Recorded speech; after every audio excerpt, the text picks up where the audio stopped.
Now that the playoffs are underway, the teams battling it out for the title will be the ones getting all of the attention in the basketball world, but behind the scenes, the rebuilding groups that are still a few years away from contention are planning out their next moves to put themselves in position to get back to the top as their young talent continues to develop. That's why today we'll be giving these rebuilding teams some attention in a positive way, because it's not easy staying positive when the losses rack up. So in today's video, we will be picking out the biggest bright spot of each team that is currently rebuilding. I also want to make it clear that teams like the 76ers and the Pelicans are not included in the video because despite the fact that they finished near the bottom of the standings this year, I don't view them as rebuilding because they still have rosters filled with quality star talent and entered the year fully intending to contend. They just faced horrible injury luck and quite frankly also just stunk. Before we start though, it turns out a good amount of you watching right now aren't even subscribed to the channel, so if you enjoyed the content,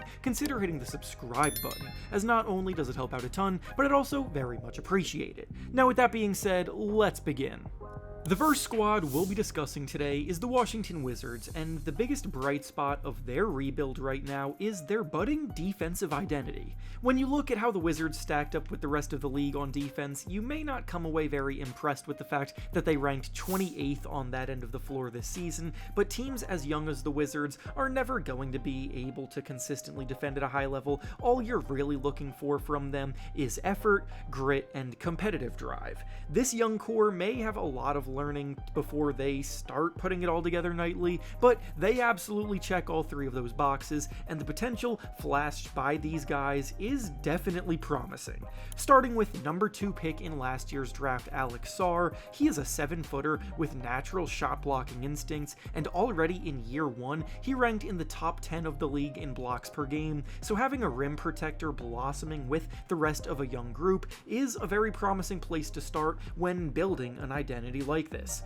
Then you look at rookies like Bub Carrington and Kaishawn George, who came in with outstanding energy, bringing it every single time they're on the floor, and they're the types of players that play with the type of intensity that you want to see from players their age to inspire confidence for the future. Bilal Coulibaly looks like a future all-defense member for stretches this season too before injury started to set him back, but with his 7-foot-long wingspan and his tremendous athleticism, he has all of the makings of a lockdown defender. And then bringing in guys like Marcus Smart and Chris Middleton to mentor these young guys is something that should not go unnoticed, as Smart is a Defensive Player of the Year winner who knows what it takes to defend at an elite level, and Chris Middleton is an NBA champion who can set these guys on the right path. The next team we'll be discussing today is the Charlotte Hornets, and the biggest bright spot of their rebuild right now is the fact that they were right about Brandon Miller all along. Looking back at the 2023 NBA draft, the Hornets had a big decision to make,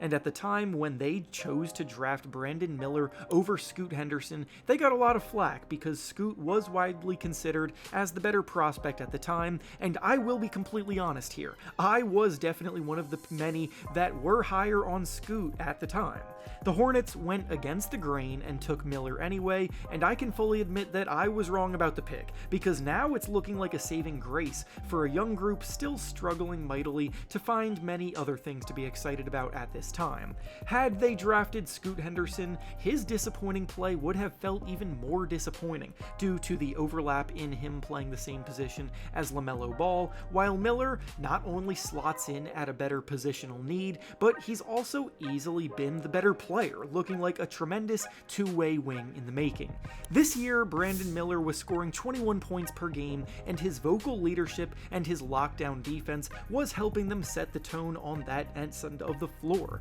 which has consistently been a major weakness for the Hornets. So moving forward, he's going to be a big part of their defensive identity, on top of his impressive scoring talent. Unfortunately, his season got cut short after just 27 games due to a wrist injury, but long term he should be able to get right back on track next season when that heals up.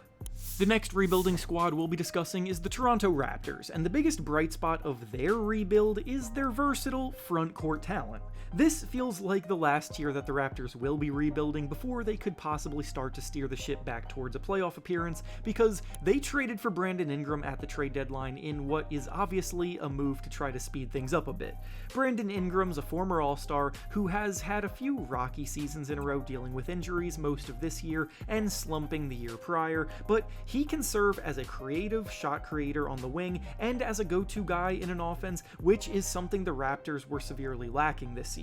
Scotty Barnes is another incredibly versatile forward who is viewed as the face of the franchise rebuild right now and providing elite defense, capably defending multiple positions, and offensively, he's a jack of all trades type of player, producing a balanced 19 points, 8 rebounds, and 6 assists per game, slashing hard, scoring in the paint, and creating for those around him. Then they have RJ Barrett, who is another 21-point scorer, finding a home in Canada where he's from. Jacoby Walter and Grady Dick both flashed flamethrower tendencies as volume scorers in bunches this year too, so on the wing, they have depth for days. The next rebuilding team we'll be discussing today is the Brooklyn Nets, and the biggest bright spot of their rebuild right now is their enormous amount of cap flexibility. Unfortunately for Brooklyn, they're still in the phase where they don't really know which players on the roster are actually good enough to stick around long term and which ones aren't, and with Cam Thomas about to hit free agency, his future in Brooklyn is still up in the air as well. With that being said though, the Nets are going into this summer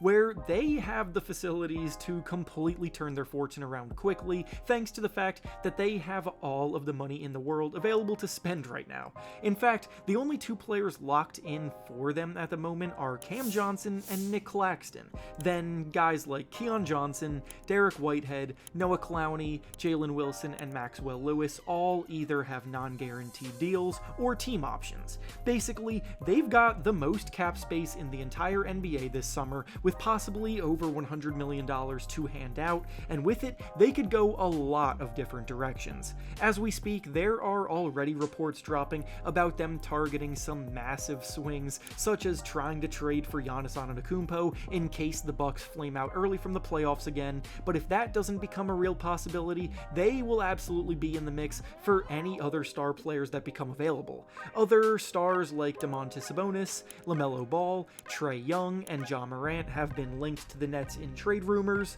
Free agents like Quentin Grimes, Josh Giddey, Jonathan Kuminga, and Ty Jerome are fresh off of breakout seasons and could be looking for big paydays that the Nets can afford, and even after that, they have the space to fill the rest of their roster up by bringing back the guys they actually believe in, along with available role players that others may not be able to afford.